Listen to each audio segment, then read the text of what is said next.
Enjoyment is the essence of life, the celebration of it.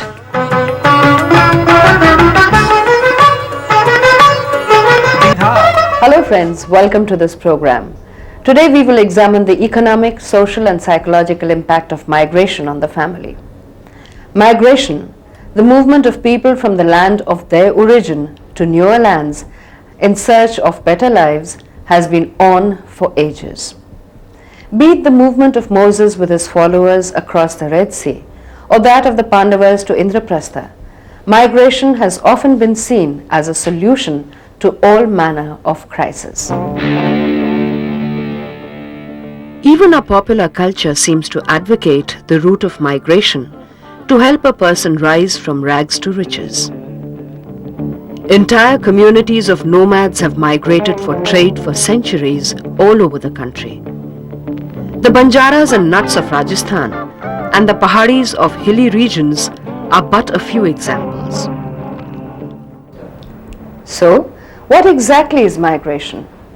Migration can be defined as the relatively permanent movement of persons over a significant distance from one's place of residence, usually place of birth.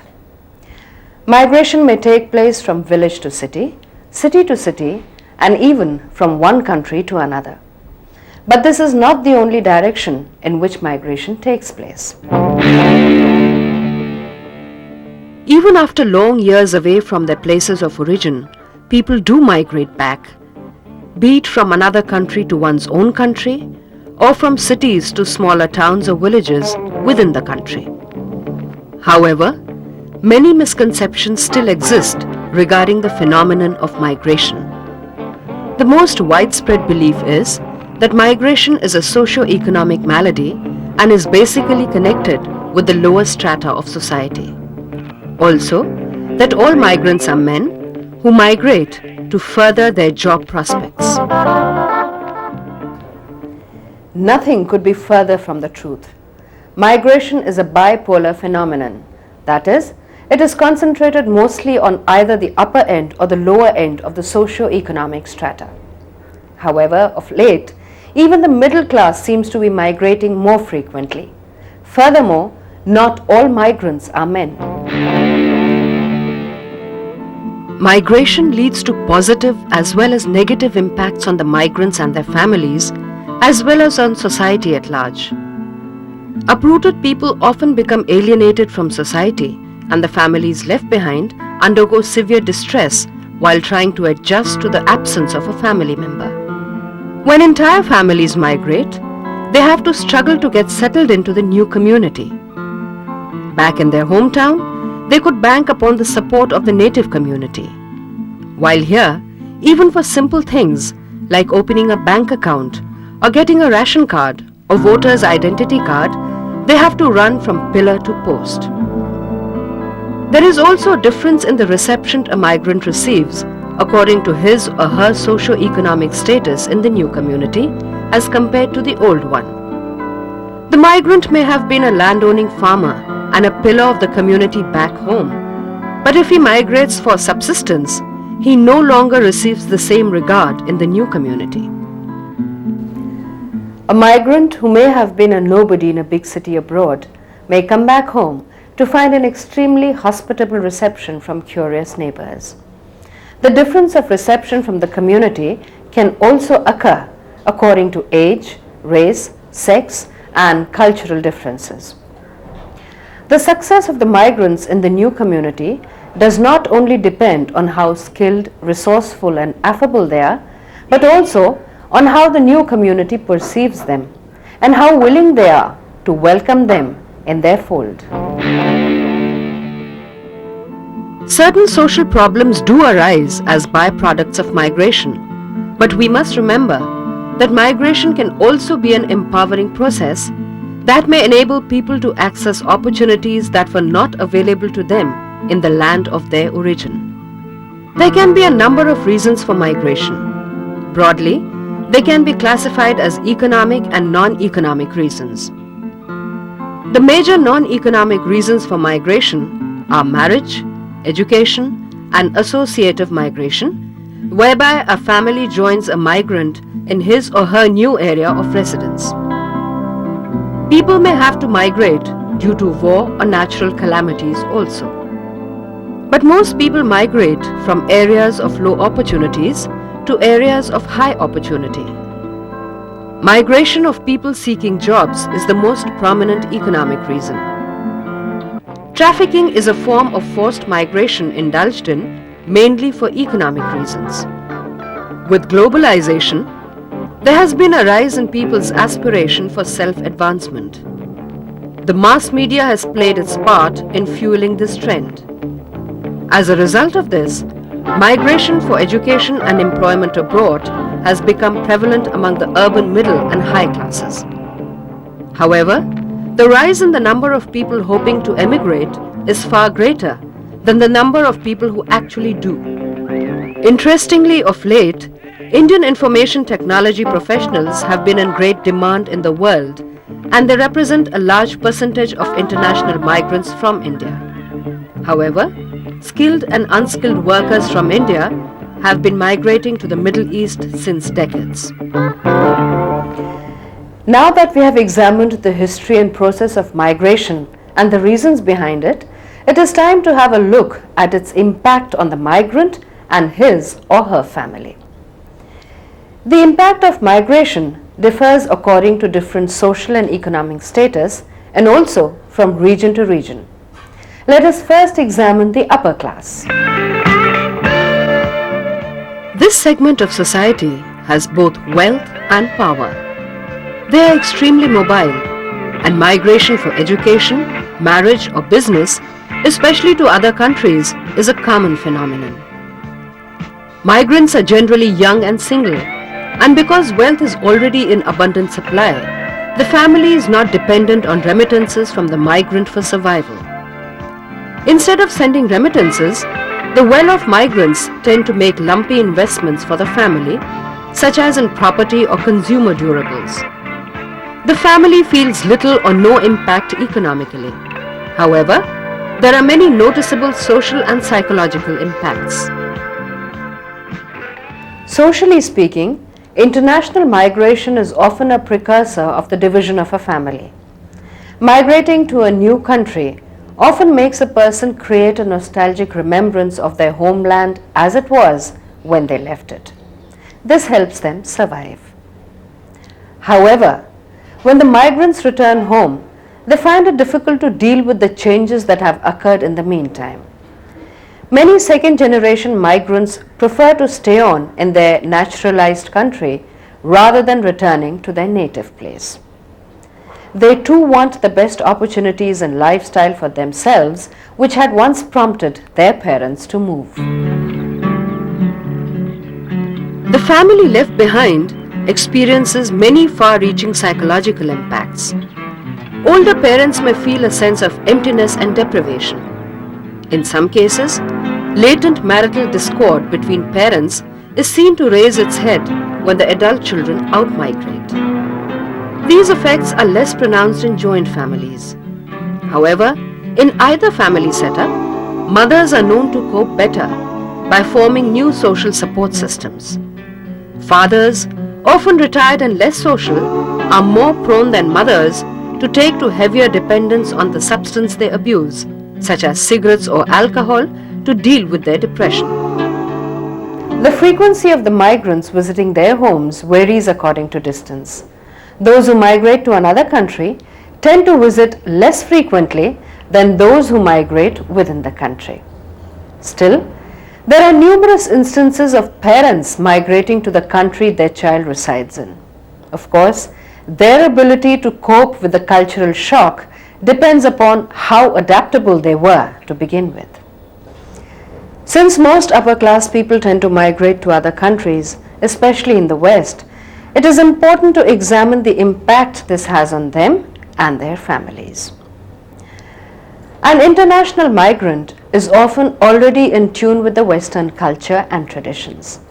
However, there is still a slight culture shock waiting for him or her on arriving in the new country. There can be a lot of confusion in the person as his or her value system undergoes a turmoil. There is a period of adjustment during which One may sink or swim. If a person fails to form a social circle, he or she may develop a severe homesickness, which can lead a person towards substance abuse. However, many people find themselves tempted by the freedom of the West. And, as the morals of the homeland do not apply here, this may fuel the desire to experiment with risky sexual behavior. This increases the risk of HIV or STD infection and endangers the person's current or future sexual partners and their offspring. Now let us take a look at the impact on the middle class. From an economic point of view, a very small percentage of middle class families are dependent on remittances from the migrant sons or daughters. The majority of those who migrate do so for job opportunities, marriage or education. Most migrants, whether married or single, leave their families behind and send remittances. However, in some cases, when a person is transferred, the entire family moves with the person. Even though such a thing is rare, it has many social impacts. First of all, the education of children suffers in these cases. They have to adjust to new circumstances and make new friends.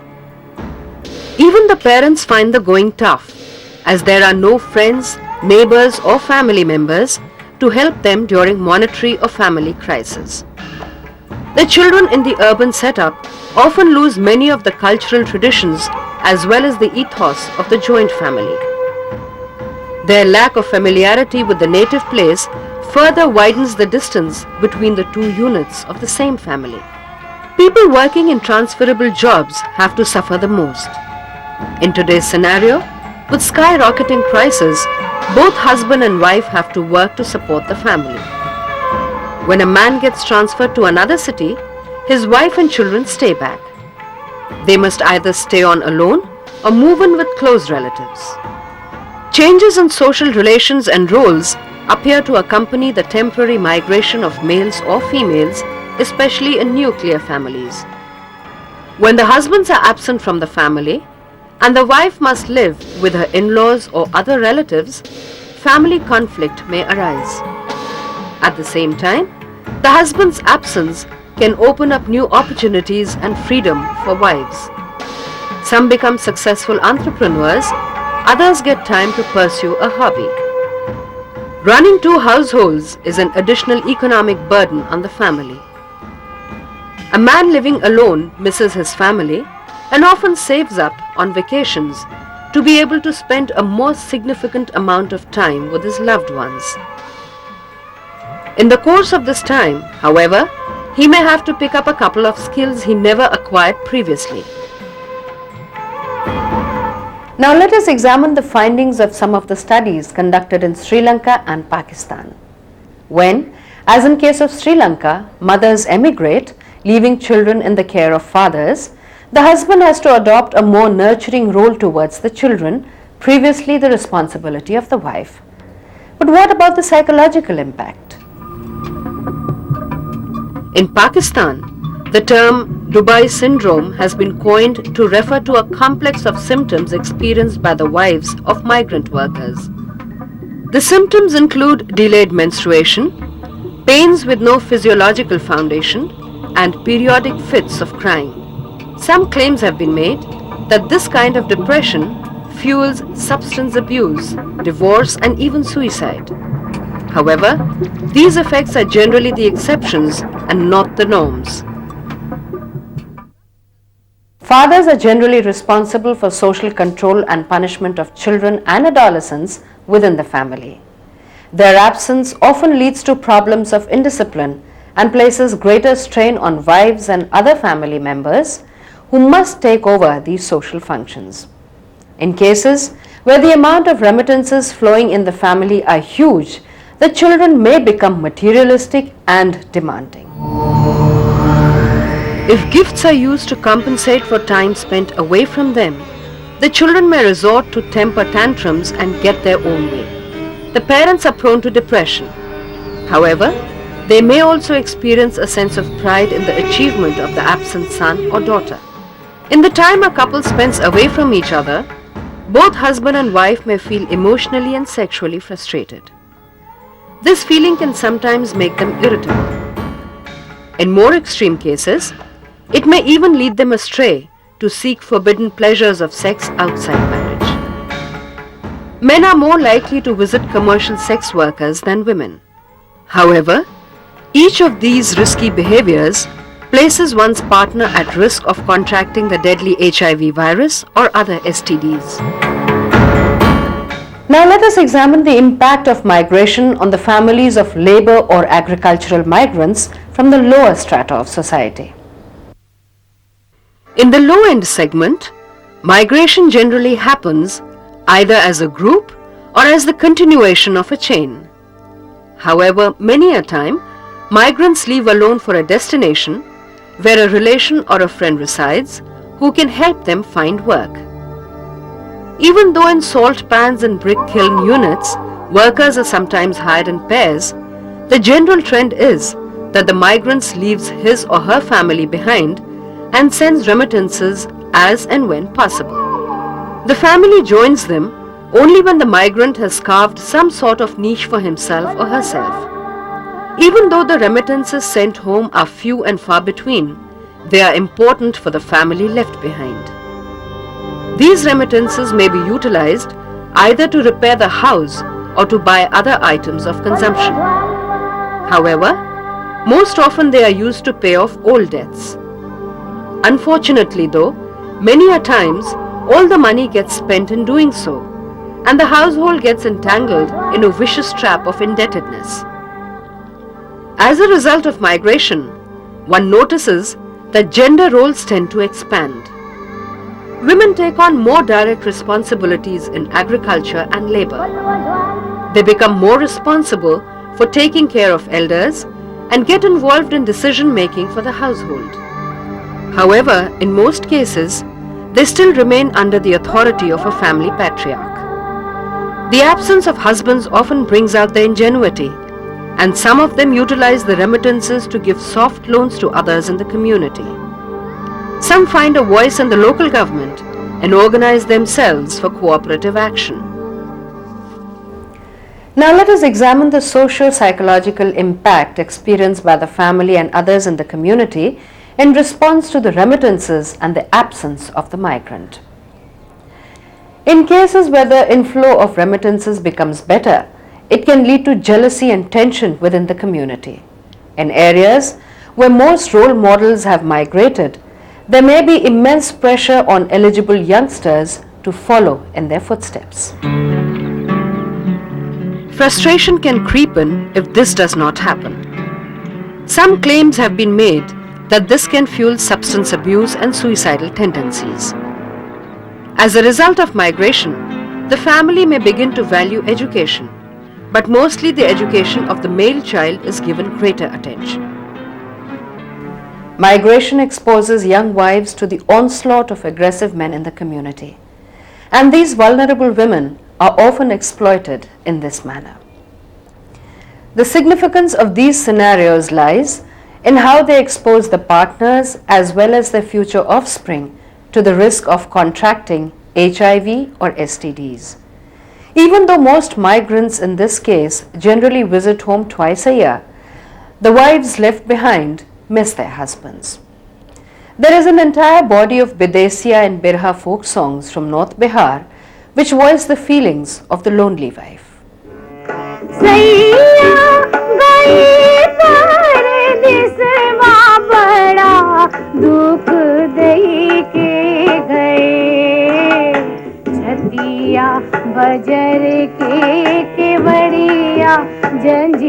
However, loneliness is a situation that affects not only the families but the migrants themselves.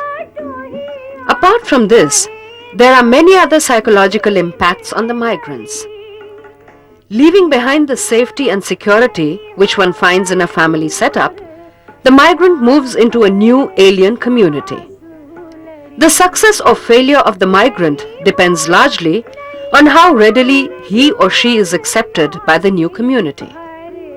The impact on his or her life is determined by the status of the migrant. It has been observed that those who migrate for subsistence find themselves in subsistence situations, while those who migrate from affluence generally move into affluence. The interplay of ambition in the migrant and the actual realization of those ambitions often determine the psychological impact. Labor migrants have to contend with a rough life. Although they do become accustomed to their situation and accept it, they still remain extremely vulnerable to exploitation. Due to their general lack of awareness about their rights, contractors and employers make them work long hours for very little pay.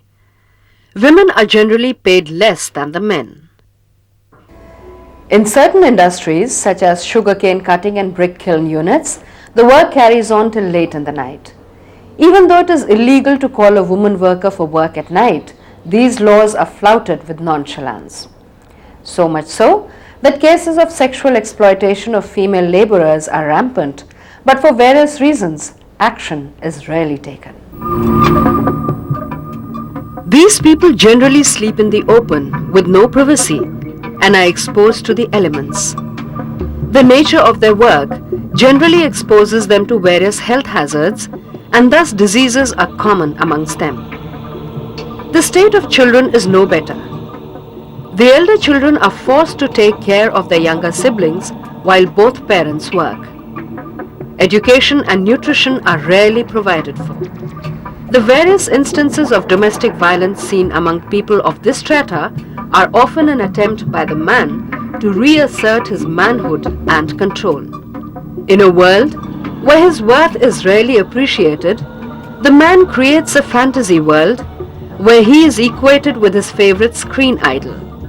However, in the face of harsh realities, when the bubble is burst, the migrant may resort to alcoholism or other forms of substance abuse. And due to the family's lack of resources, this habit becomes the bone of contention between man and wife. Depression and alienation can turn anyone into a risk taker. So can peer pressure. This is not dependent upon the strata of society one hails from. Let us examine how risk-taking due to either of these reasons can expose a person, his or her family, and even the society at large to STDs and HIVs. It has been observed that in any strata of society, a person living alone is more likely to develop signs of depression and alienation, especially if he or she has no friends and the community at large remains aloof. This alienation can lower the threshold of boredom to alarming depths. The person may become more inclined towards sensation seeking. This adventurism can lead a person into substance abuse and even multiple partner sex, be it in casual relationships or with commercial sex workers. A study conducted amongst the diamond industry workers of Gujarat revealed that while orthodox men shunned casual sex, the people who believed in jalsa or fun went about seeking it in groups.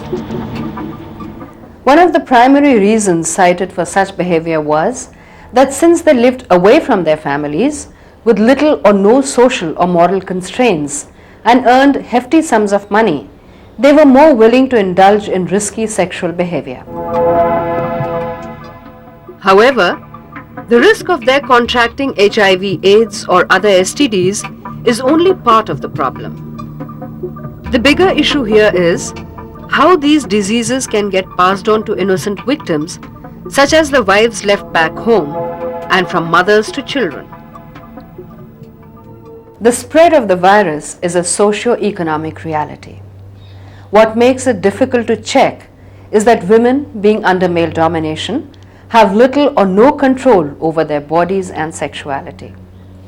Often men who cheat on their wives or indulge in risky sexual behavior or intravenous drug use do not tell their partners out of double standards, denial, or a desire to keep the marriage alive. For the most part, it has been believed that people with jobs involving a lot of traveling and long separation from family, such as salespersons, truck drivers, etc., were primary carriers of virus. Commercial sex workers have also been held responsible for the rapid spread of the virus, even though the chances of infection from female to males are far less as compared to male to female transmission of the virus. Trafficking of girls from Nepal and Bangladesh to India is rampant. Trafficking within our borders also goes on at alarming rates. The trauma experienced by these girls, often even younger than 15, is untold. They are beaten, raped and tortured till they submit to the demands of the brothel owners. These traumatized girls lose their ability to trust. They undergo a severe identity crisis and often develop depressive or post-traumatic stress disorders. They feel unclean and impure. Blaming themselves, they lose their self-esteem and feel unworthy of being accepted by their families. There is a need to address the issue of trafficking, not just to put an end to it, but also to help rebuild the lives of the women it destroys. Migration is a mixed blessing. On the one hand, there is a need to look at migration as a part of the cycle of development and economic growth. Each individual has the right to migrate and thereby avail the best possible opportunity to earn a living. However, on the other hand, we need to spread awareness about its ill effects and its impact on the family. We also need to address the issue of imbalanced growth, which leads to a need to migrate. Migration should be an informed choice. Let us strive to ensure that people are no longer forced due to calamities, war or trafficking to abandon their land and their people. Goodbye.